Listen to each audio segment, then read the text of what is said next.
ఎమ్మెల్యేకి సంబంధించినటువంటి మన ముఖ్యమంత్రి గారి అన్నదమ్ముళ్ళు రెచ్చిపోతా ఉన్నారు. మామూలుగా రెచ్చిపోతలేదు.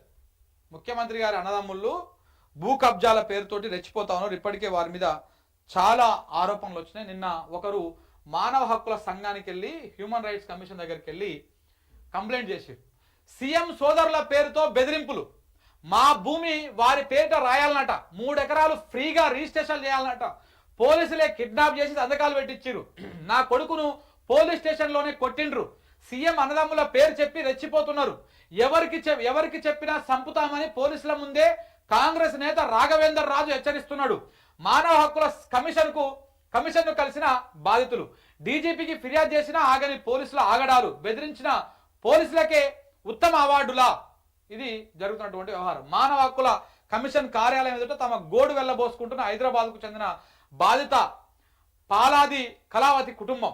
ఈమె భూమిని ముఖ్యమంత్రి గారి సోదరులు వాళ్ళ పేరు చెప్పేసి వాళ్ళు కబ్జా చేసిరంట. అంటే రాపించుకున్నట్ట, కబ్జా కాదు, ఏకంగా పట్టా చేపించేసుకున్నట్ట బలవంతంగా. పోలీసులే కిడ్నాప్ చేసి వాళ్ళని సంతకాలు పెట్టించిరంట, పోలీసులే భయపెట్టించిరంట, పోలీసులే మీరు ఈ విషయాన్ని బయట చెప్పినా, సీఎం తమ్ముళ్ళ పేర్లు చెప్పినా, ఏమని చెప్పినా మిమ్మల్ని చంపేస్తామని చెప్పేసి పోలీసుల ముందుగానే ఈ ఎవడు కాంగ్రెస్ నేత రాఘవేందర్ రాజు అంట వాడు హెచ్చరిస్తా ఉన్నాడంట. ఇది ప్రజాపాలన, ఇందిరమ్మ రాజ్యం, రేవంత్ రెడ్డి గారి అద్భుతమైనటువంటి పరిపాలన తీరు. ఏం దుర్మార్గం ఇది, ఏం దుర్మార్గం ఇది చెప్పు. ఇట్లా వాళ్ళ భూములని అక్రమంగా గుంజుకొని పట్టా చేయించుకొని వాళ్ళు చంపుతామని పోలీసుల ముందే బెదిరింపులకు పాల్పడతా ఉన్నారు. మళ్ళీ ఆ పోలీసు వాళ్ళకే ఉత్తమ అవార్డులు ఇచ్చిరంట. డీజీపీకి కంప్లైంట్ చేసినా కానీ ఉపయోగం లేదంట ఈ ఇష్యూ మీద.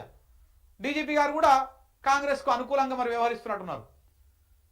వారు ఇప్పటికైనా కొంత పేద ప్రజల పక్షాన, బాధితుల పక్షాన, పీడితుల పక్షాన మీరు ఫైట్ చేయాలి, వాళ్ళకి న్యాయం చేయాలి. అంతేగాని అధికారం ఉంది కదని చెప్పేసి రేవంత్ రెడ్డి గారి అన్నదమ్ములకు మీరు అనుకూలంగా పనిచేస్తే గిట్ల వాళ్ళు మానవ హక్కుల కమిషన్ కార్యాలయానికి పోయిర్రు. ఇంకా వీళ్ళు ఏం చేస్తారు, వీళ్ళు నోటీస్ ఇస్తారు, వాళ్ళు వస్తారు, ఇది అయితే వాళ్ళకి నడుస్తూనే ఉంటుంది కథ ఇదంతా. పచ్చని పాలమూరు హత్యా రాజకీయాలకు వేదిక అవుతున్నది. ముఖ్యమంత్రి రేవంత్ రెడ్డి సోదరుల అండ చూసుకొని కొందరు కాంగ్రెస్ నాయకులు చెలరేగిపోతున్నారు. వారి దౌర్జన్యాలకు పోలీసులు సైతం వంతపాడడం మరింత విషాదం. హైదరాబాద్కు చెందిన పాలాది కళావతి కుటుంబాన్ని పోలీసులే బలవంతంగా తమ వాహనంలో తీసుకెళ్లి చెప్పినట్టు వినకపోతే చంపేస్తామని పోలీస్ స్టేషన్లోనే బెదిరించి దొంగ డాక్యుమెంట్లపై సంతకాలు చేయించుకున్న ఘటన వెలుగులోకి వచ్చింది. ముఖ్యమంత్రి అన్నదమ్ములు అండదూసుకొని మహబూబ్ నగర్ కు చెందిన కాంగ్రెస్ నేత చెలువగాని రాఘవేందర్ రాజు తమను చంపేస్తామని పోలీసుల ముందే హెచ్చరిస్తున్నారని, స్థానిక పోలీసులు సైతం ఆయనకే వంత వాడుతున్నారని, వారి నుంచి తమకు ప్రాణహాని ఉన్నదని బాధితులు శుక్రవారం రాష్ట్ర మానవ హక్కుల కమిషన్ను కలిసి ఫిర్యాదు చేసిరంట. మరి వాళ్ళ పక్షాన నిలబడదా మరి చూడాలి, వీళ్ళకి న్యాయం జరుగుతుందా ఏమవుతుంది అన్నటువంటి అంశం.